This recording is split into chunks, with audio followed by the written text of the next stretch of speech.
Welcome fight fans to my channel. This is Johnny, and today we're going to be going over the statistics that nobody talks about when mentioning the upcoming fight between Terence Crawford and Israel Madrimov.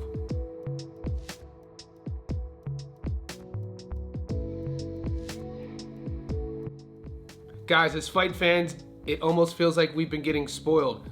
The last few days, every day we wake up, we find out more news about this blockbuster card taking place in Los Angeles on August 3rd. Just yesterday, it was announced that it's official. Added to that card is the Tim Tszyu versus Vergil Ortiz fight.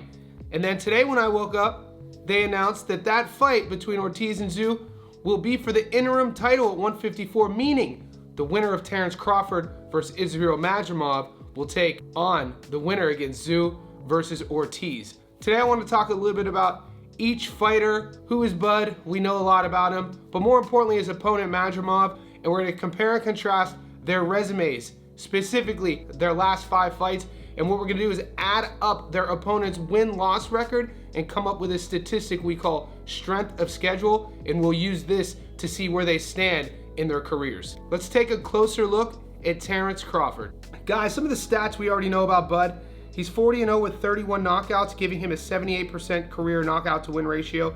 He's currently ranked number 1 in the world in the welterweight division at 147. He's 36 years old, standing at 5'8" with a 74-inch reach. The American is a southpaw, and most recently with his victory over Errol Spence Jr., he became undisputed champion at 147 pounds. Looking at his last 5 fights, he last took on Errol Spence Jr., 28-0, knockout in the 9th. David Evanesian, 29-3, knockout in the 6th. Sean Porter, 31-3, knockout in the 10th. Kell Brook, 39-2, knockout in the 4th. Mean Machine, 21-0, knockout in the 9th.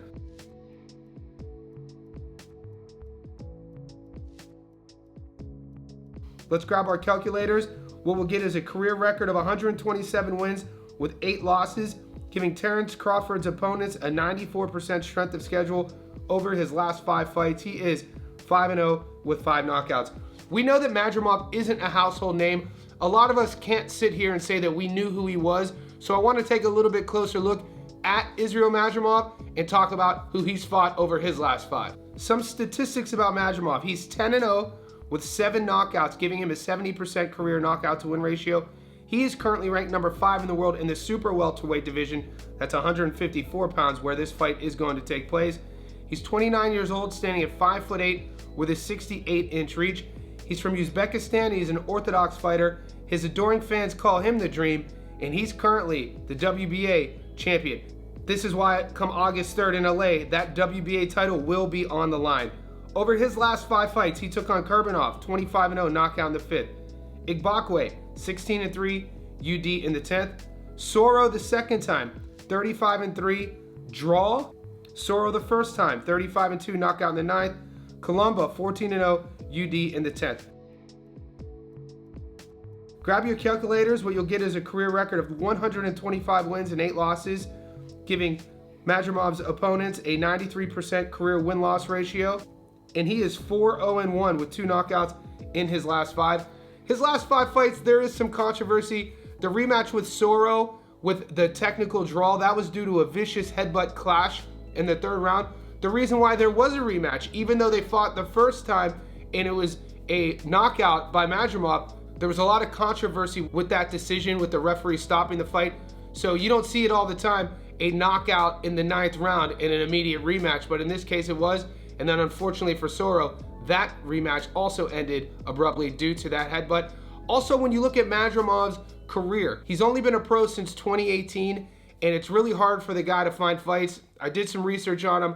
A lot of fights fell through, and you see this a lot with fighters coming from his region. He takes what he could get. Talk about the opportunity of a lifetime.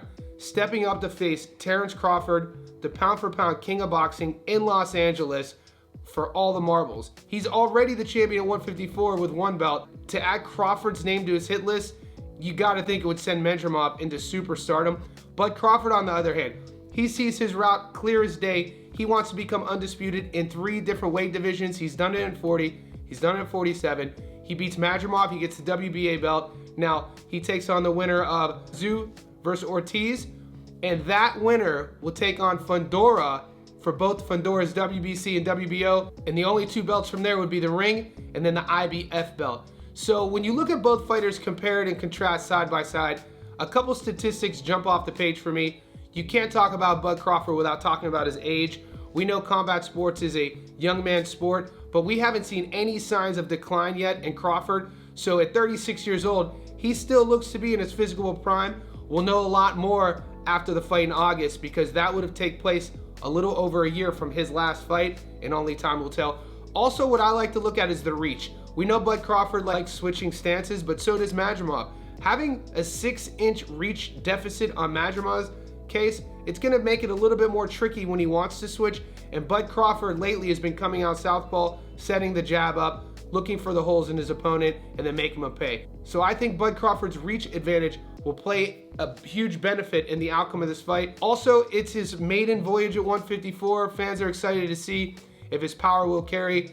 Every time he's moved up, his power has carried. 31 knockouts out of 40 total fights in multiple weight classes. The guy just has natural power. We'll see what happens. I'm not gonna give you my prediction just yet, but I'm gonna ask you yours. Who do you like going into the August match, Crawford or Madrimov? Let me know in the comment section below.